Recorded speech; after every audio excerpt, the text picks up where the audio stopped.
Alkitab bilang sebab upah dosa ialah maut. Bagi orang yang hidup dalam dosa harusnya sudah tidak ada harapan lagi Bapak Ibu. Harusnya tidak ada harapan lagi. Kenapa? Karena upah dosa ialah maut. Sudah selesai. Sebenarnya kalau kita angkat saja ayat ini, khotbahnya selesai di sini. Upah dosa ialah maut. Sudah selesai. Artinya kita ayo pulang, siap-siap masuk neraka. Tapi ayatnya masih berlanjut. Tetapi karunia Allah ialah hidup yang kekal dalam Kristus Yesus Tuhan kita. Ada kabar baiknya Bapak Ibu. Yaitu apa? Karunia Allah. Atau sering kita sebut kasih karunia. Kita sebenarnya sudah tidak biasa lagi berpaling dan masuk surga. Nggak ada kesempatan lagi karena kita sudah berdosa.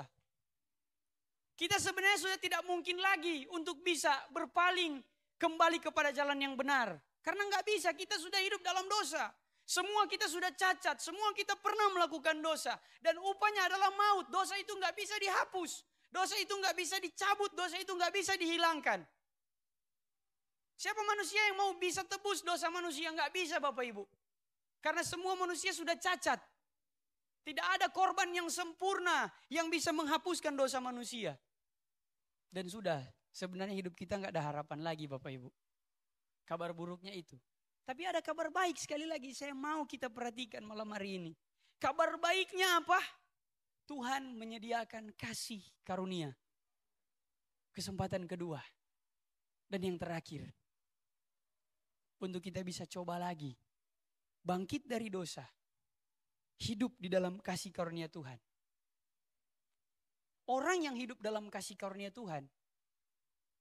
Bukanlah orang yang tidak melakukan dosa lagi. Mereka bisa jatuh dan melakukan kesalahan. Tetapi orang yang hidup dalam kasih karunia Tuhan, mereka selalu berbalik di saat mereka melakukan kesalahan. Ada banyak hari-hari ini orang yang hidup tinggalnya di luar kasih karunia. Maksudnya bagaimana? Saya kasih contoh sederhana.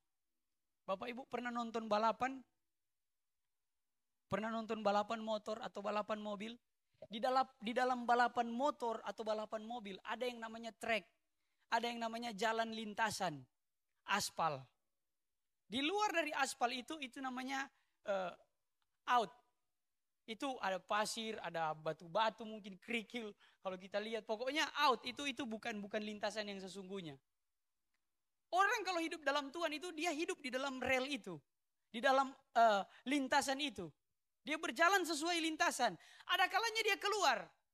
Tetapi orang yang hidup dalam kasih karunia waktu dia keluar, dia akan kembali lagi. Amin. Tetapi orang yang hidup di luar kasih karunia Tuhan, mereka nggak punya kesadaran dan rasa ingin kembali itu. Mereka kalau hidup di luar, ya di luar saja terus. Mereka nggak mau hidup di dalam rel itu. Itu yang membedakan. Dua-dua ini sama-sama bisa percaya Yesus Bapak Ibu. Tapi yang satu, hidupnya itu mereka jaga. Waktu keluar mereka akan kembali secepatnya. Tetapi orang yang hidup di luar kasih karunia Tuhan, mereka akan selalu menganggap bahwa dosa ini nikmat, enjoy. Ayo kita terus-terusan masuk di dalam dosa ini. Kalau party ya party terus, nggak ada rasa bersalah. Kalau bikin dosa ya bikin dosa terus tanpa merasa ada Tuhan yang melihat. Kalau bikin kesalahan ya bikin terus sampai ya sudah nggak pengaruh. Kita mau merokok, kita mau mabuk, biasa aja.